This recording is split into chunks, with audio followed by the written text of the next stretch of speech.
Comenzamos dándole gracias al Señor, que nos concede esta oportunidad de prepararnos en la vigilia del nacimiento del Señor con este rato de oración ante el Santísimo Sacramento.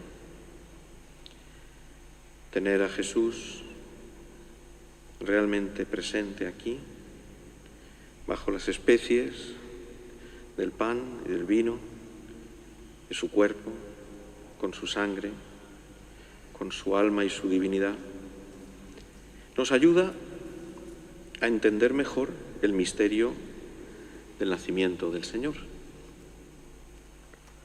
¿Cómo vino Dios a la tierra? ¿Cómo nos hubiera gustado que hubiera venido Dios a la tierra? ¿Cómo nos lo habríamos imaginado? ¿Qué camino escogió el Señor para venir hasta nosotros? En los relatos del nacimiento de Jesús, en el Evangelio, destaca sobre todo un aspecto que es casi, podríamos decirlo, común a todos. Es el aspecto de la sencillez y de la humildad. En modo particular, el Evangelio de San Lucas comienza así el relato del nacimiento de Jesús. Sucedió en aquellos días que salió un decreto del emperador Augusto, ordenando que se empadronase todo el imperio. Este primer empadronamiento se hizo siendo Cirino gobernador de Siria, y todos iban a empadronarse, cada cual a su ciudad. También José, por ser de la casa y familia de David, subió desde la ciudad de Nazaret en Galilea a la ciudad de David, que se llama Belén, en Judea, para empadronarse con su esposa María, que estaba encinta. Lo primero que hace San Lucas es presentarnos a los personajes importantes que tienen lugar en el momento en el que Jesús vino a la tierra. Y como no podía ser de otra manera, comienza por el más importante, el emperador Augusto. Y después el gobernador de Siria, ya que toda Judea dependía de esa provincia romana de Siria, y el gobernador Cirino. Nos va presentando San Lucas los personajes históricos en un orden de mayor a menor importancia. El emperador primero, Cirino el gobernador después, y a continuación José, que pertenecía a la casa de David, una casa real, pero que en aquella época ya no tenía ninguna importancia. Y María, que estaba encinta. Lucas menciona a Augusto, el emperador, de alguna manera para contraponerlo a la figura de Jesús. En aquella época, Octaviano, que era el nombre verdadero de Augusto, nieto de Julio César, había conseguido por parte del Senado romano ser declarado Augusto, incluso con títulos de divinidad. Había tenido el mérito de pacificar todo el imperio. En todas las fronteras del imperio se vivía en paz. Y así el nacimiento de Jesús se contrapone a esta figura del emperador. Porque el verdadero Salvador, el verdadero Rey, es Jesús, ese niño que va a nacer.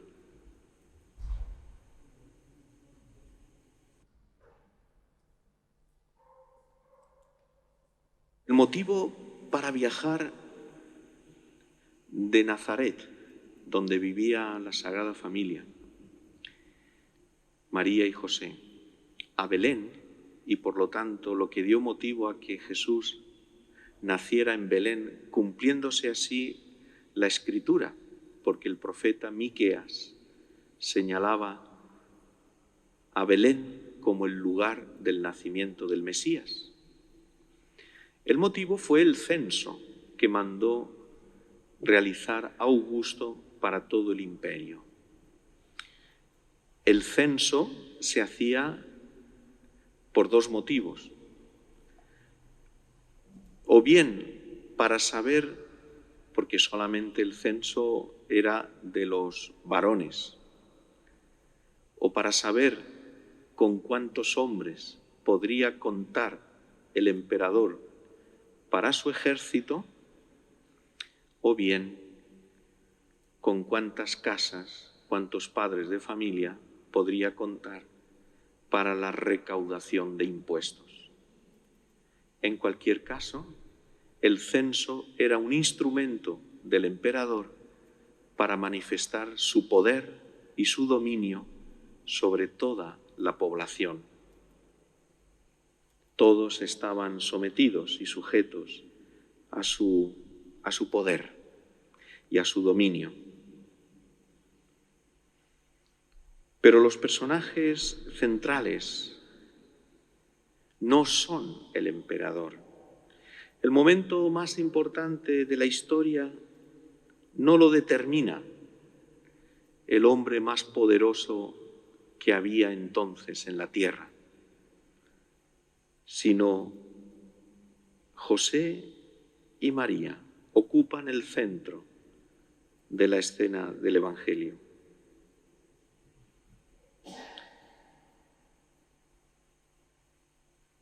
José, de la casa de David, no tenía en ningún momento ninguna importancia y Belén era una ciudad bastante pobre y pequeña, sin ninguna relevancia en aquel momento. María, apenas una joven de unos 14 años, personas sencillas del pueblo, hasta llegar, por último, en esa escala descendente, al niño, depositándolo en un pesebre, en un lugar donde estaban custodiados, guardados los animales. Ya aquí se pone de manifiesto lo que la Virgen María cantó en el cántico del Magníficat. Derribará del trono a los poderosos y enaltecerá a los humildes. Y esta es la primera enseñanza del nacimiento de Jesús. ¿Cuántas veces nosotros consideramos importante lo que para Dios no es absolutamente nada? ¿Cuántas veces despreciamos incluso a personas porque aparentemente no tienen una presencia y una apariencia? Y sin embargo Dios se fija en los humildes, en los que no cuentan, en los que no valen, en los que no son importantes. Derriba del trono a los poderosos y enaltece a los humildes, dijo María. Y aquí, en el nacimiento de Jesús, se está cumpliendo. Dice el Evangelio que mientras estaban allí, le llegó a ella el tiempo del parto y dio a luz a su hijo primogénito. Lo envolvió en pañales y lo recostó en un pesebre, porque no había sitio para ellos en la posada. El primogénito, el primer varón, que no quiere decir que María tuviera más hijos, como algunos bastante absurdamente dicen, no tienen ni idea de la Biblia, no lo saben. El primogénito es el primer hijo varón. Según la ley de Moisés, tenía que ser rescatado con un sacrificio, porque el primer hijo varón pertenecía a Dios, en recuerdo y en memoria de la liberación de Egipto en tiempos del faraón, cuando Dios, para sacar a su pueblo de Egipto, mandó al ángel exterminador que hirió de muerte a los primogénitos de todas las casas de Egipto. Y solo entonces el faraón permitió que el pueblo de Israel saliera de Egipto camino de la tierra prometida. Desde entonces, Moisés mandó que el primogénito de los animales, la primera criatura de los animales, fuera sacrificada en honor de Dios, mientras que el primogénito de las familias fuera rescatado con un sacrificio, como así sucedió con Jesús. Esta mención en el Evangelio que hace San Lucas, de que dio a luz a su primogénito, es muy importante, porque ya nos está diciendo quién es este niño, que al ser primogénito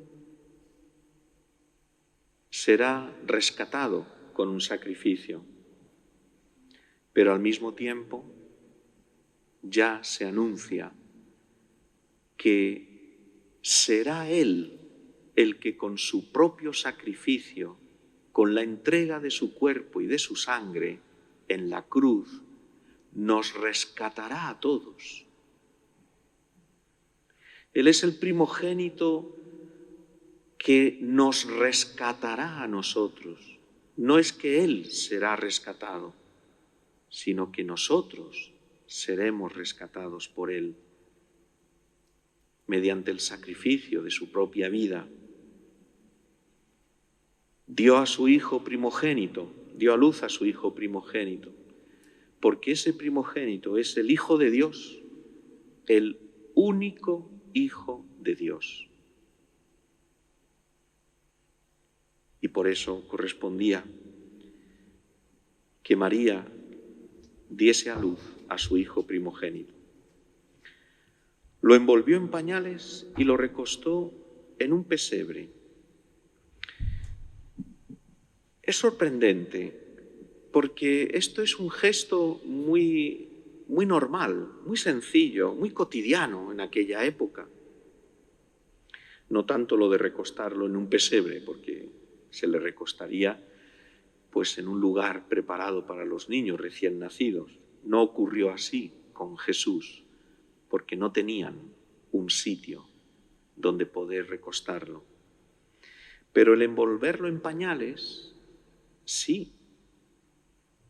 ¿Por qué lo destaca el evangelista? ¿Por qué nos lo cuenta si es una cosa tan aparentemente tan trivial? Porque tiene también un significado bíblico muy importante, una gran enseñanza. Lo veremos un poco más adelante, pero ya aquí hay 3 palabras. Lo envolvió en pañales, lo recostó, lo depositó y en un pesebre. Y esas 3 palabras se corresponden a otras 3 palabras del final del Evangelio de San Lucas, cuando Jesús, después de ser bajado de la cruz, lo envolvieron en una sábana, lo recostaron, lo depositaron en una tumba. De alguna manera el evangelista San Lucas nos quiere hacer ver cómo ese niño que acaba de nacer y que ha sido envuelto en pañales y recostado en un pesebre, ese niño es el mismo que dará su vida por nosotros y que será depositado en un sepulcro envuelto en lienzos nuevos en espera de la resurrección al tercer día.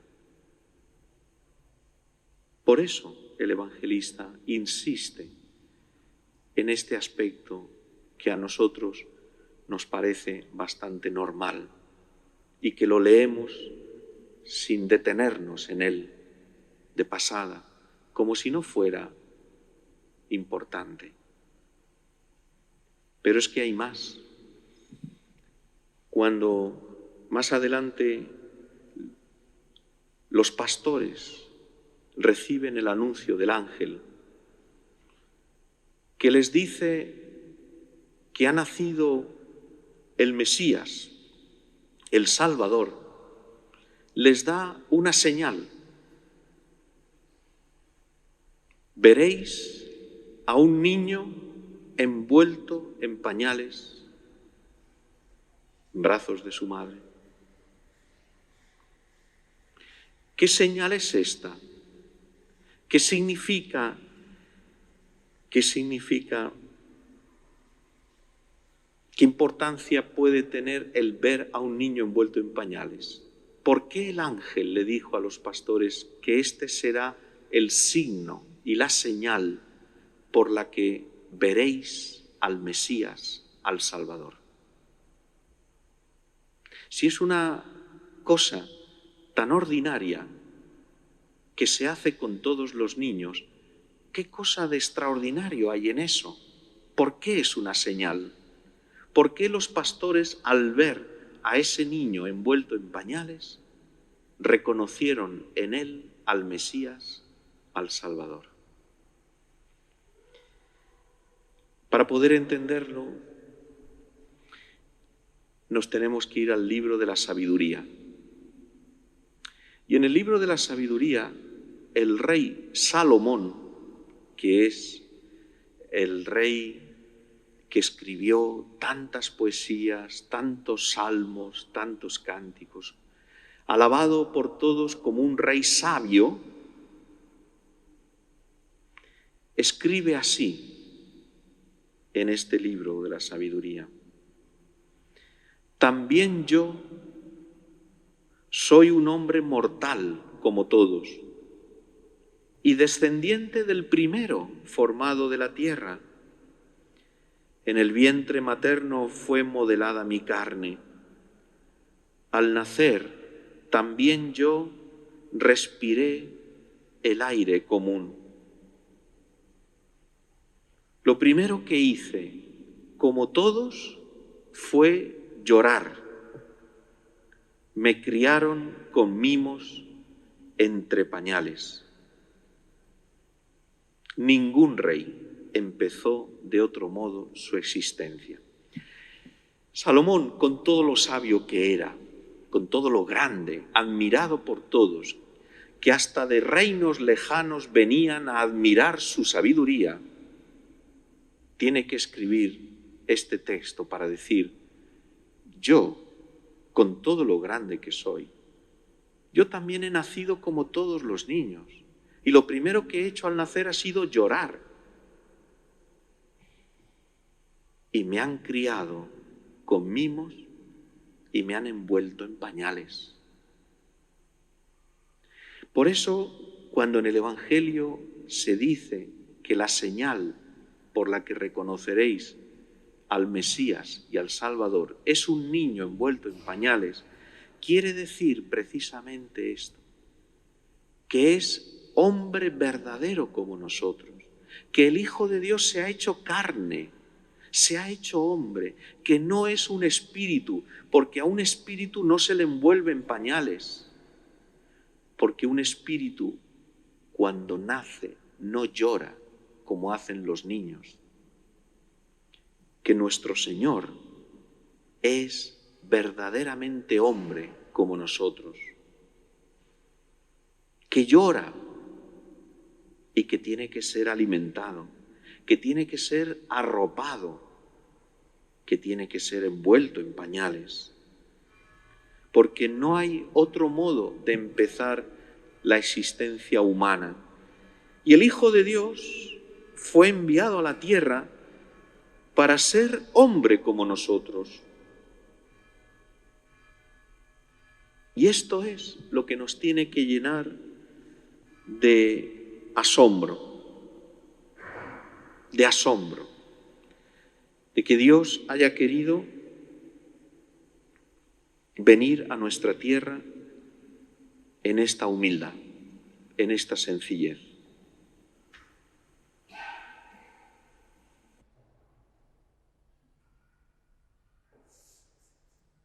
Dios no nació en el palacio del emperador Augusto.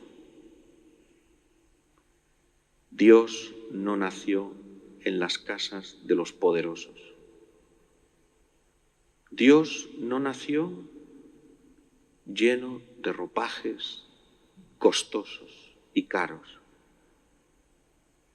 Dios no nació en una casa con todas las comodidades.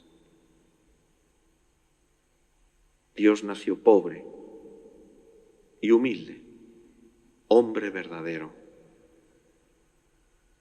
con el único calor, eso sí, de María, del amor de María y de José,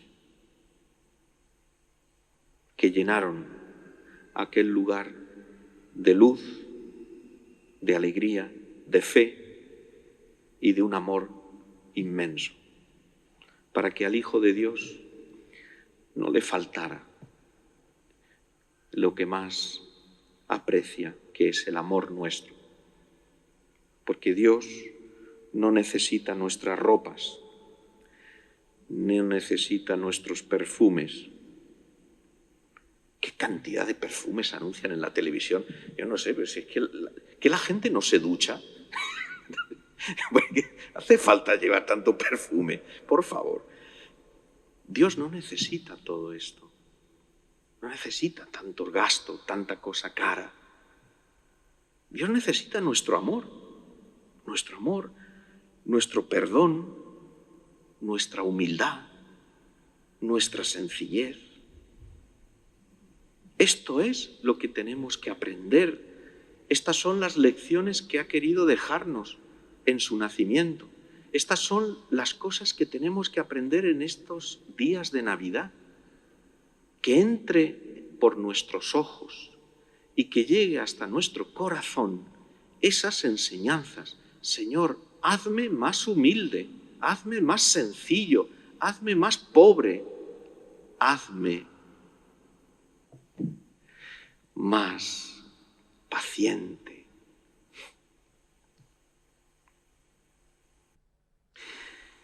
Dice el Evangelio que lo depositaron en un pesebre, porque no había sitio para ellos en la posada. Con la palabra pesebre,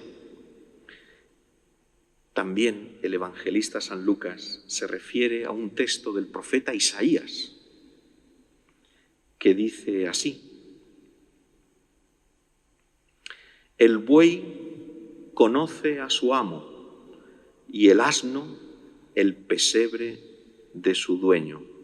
Israel no me conoce, mi pueblo no comprende.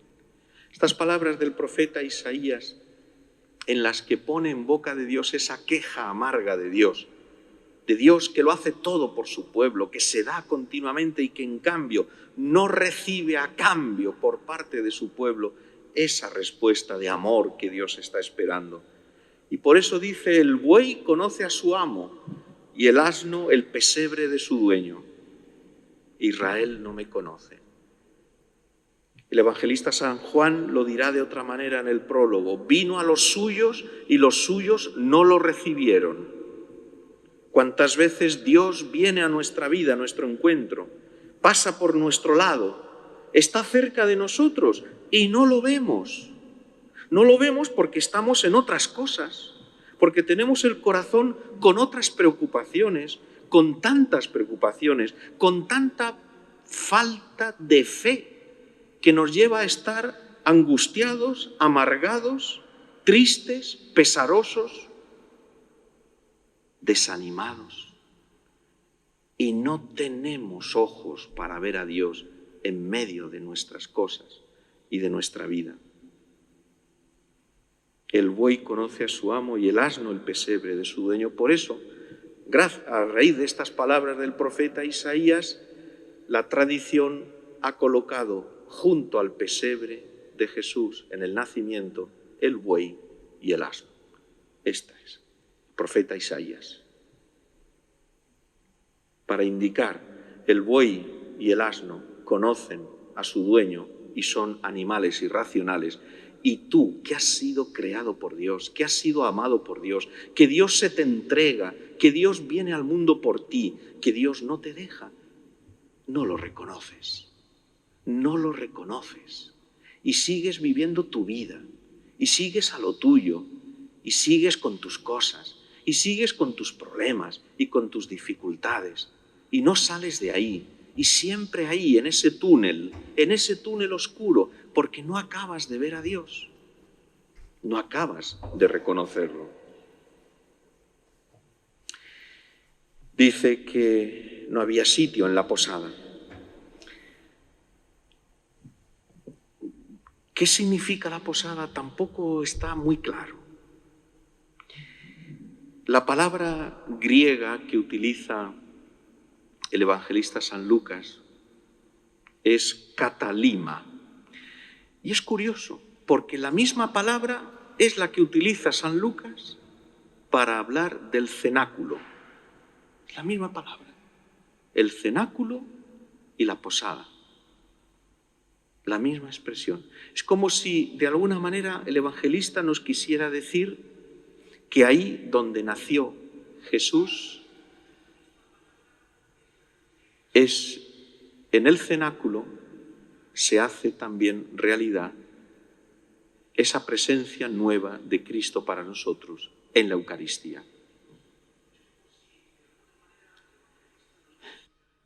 Lo vais a poder oír 2 veces tranquilamente. Sin embargo, significa también esa palabra, además de cenáculo, significa también más cosas. Posada, albergue y posiblemente lo que era común en aquellas tierras, en aquellos lugares. Los animales eran depositados en una cueva, en una gruta, y delante había como un chamizo donde había como una habitación grande. Y posiblemente quiere referirse a esto el evangelista, que Jesús nació en ese lugar, pero que no en la parte de delante, sino en la parte de dentro, la que estaba más protegida, donde estaban los animales con el pesebre donde comían. Y allí depositaron a Jesús. En el pesebre, el lugar donde comen, porque Jesús se va a hacer carne, se hace carne para alimentarnos, porque Él es la Eucaristía. Él ha venido a nuestro mundo, nace para nosotros con su carne y se queda con nosotros en la Eucaristía. Por eso, el nacimiento de Jesús, la Navidad, nos tiene que llevar a aumentar y a crecer nuestro amor a la Eucaristía. Porque ahí está